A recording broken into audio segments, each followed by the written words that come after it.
But one thing that is so important about developing an emotionally intelligent organisation, it's easier said than done. Like anything, it's easier said than done. I thought it was a really good use of an hour, because it was so focused, and I think the message that's come to me is that just making a very small change in the way that you do things can have a really big impact. So yeah, good use of an hour. The old school thinking of leading organisations was leave your emotions at home, hang them up at the coat rack and then get on with your work. Lots of research over the past 20 years has established and proven that leaving your emotions outside of work is potentially damaging and destructive. Let me ask you this question, show of hands. Anybody ever worked with a negative person? Yeah, some people, they're in the room, I won't put my hand up just yet. Okay, if that negative person is in this room, just blink. Okay, all right, we got it. Okay, so we go. Rabbit in headlights. It's only I saw you. But this thing, what does a negative person actually do to you? Do they help you have a great day, or do they drag you down? Drag you down. Do they inspire you to do your best, or do they depress you enough to think, I'm just going to get through this and get on. I'm going to get through it and go home. But a negative person is not a negative person. That's got you, hasn't it? I was with you till then, Scott, but not there. A negative person is just someone that's different to you. What do you think? I thought it was really thought-provoking, made me think about some of the messages I deliver, how I deliver them, the words I use, and I'll be trying to take it on board and use it in future. Sympathy. Ever worked with someone that's really positive, helps you want to do your best? No one's moving. Okay, I'm not with him anymore. But I'll ask you again. This isn't a courtroom, by the way. You're not admitting anything. Someone that's really positive, that is there if you want to ask a question. They say, have you got 1 minute? And they're just there for 1 minute. They're not there forever. And if you've got a problem, you can ask. And rather than saying, what you should do is this, they say, what do you think we should do to resolve this? What do you think a good idea would be? They engage you, they involve you, they collaborate. Because often managers are promoted to management roles, not because they demonstrated any real ability or willingness or capability to lead people to achieve things through them. They're promoted on the strength of they were good at something else. What do you think? Really useful, just made me think about how I interact with my team and giving difficult messages out at difficult times, so no, really, really useful. Excellent, thanks a lot.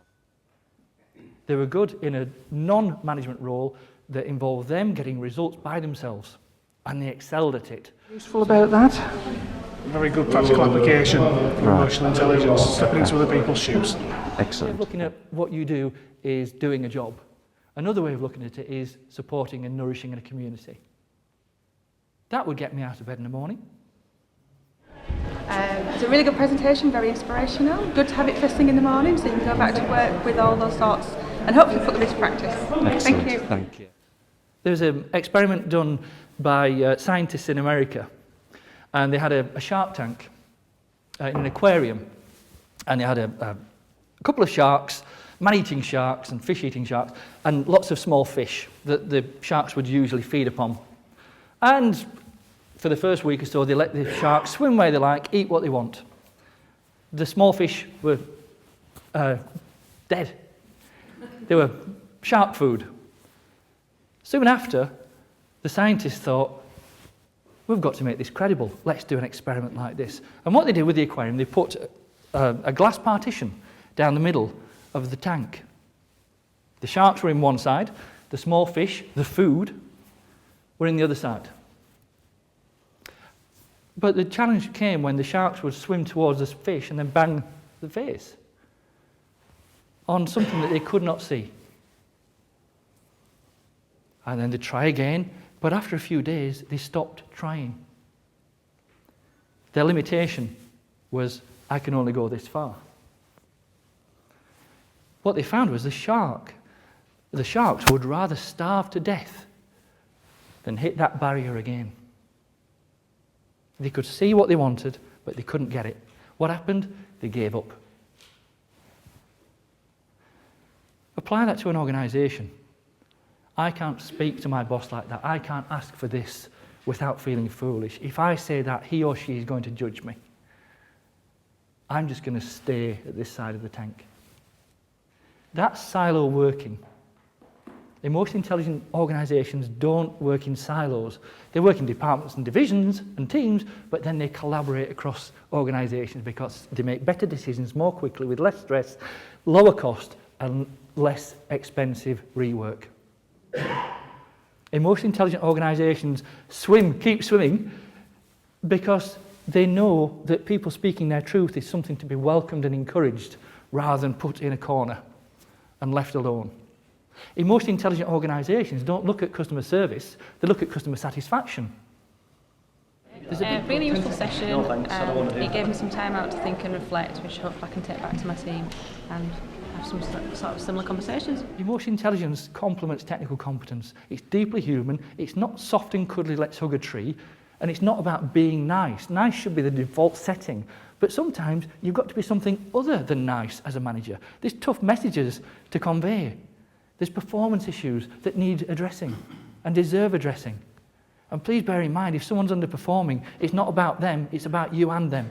Great performance cannot be achieved in isolation. Failure, poor performance cannot be achieved in isolation. Because what you find as a manager, you may not be aware, but people's brains keep score. Some managers are so focused on the process going right, things being delivered on time, and it to be the right quality within budget that they forget to support people to enjoy the journey. Many managers, not all, many managers are so focused on addressing things that have gone wrong or stopping things going wrong that they rarely, if ever, acknowledge someone that's done a great job. One manager said to me, well, people are supposed to do a good job. Why do I need to say well done or thank you? I guess they're probably going to then work with you rather than against you. I'd worked with his team. They told me what they didn't tell him. That we can all collectively increase the value of the organisation and we can provide better services and enjoy the journey. I think the key message for me was enjoy it, enjoy the change instead of being frightened of it. It was really good, really fantastic. Looking forward to the rest of them. Excellent. Small steps. The trick is change small, change often. Change small, change often. Very thought-provoking, particularly when we're going through all this change and thinking about how other people see me and how I portray myself. So think about some of the positive messages that I can give. Lovely. Thanks.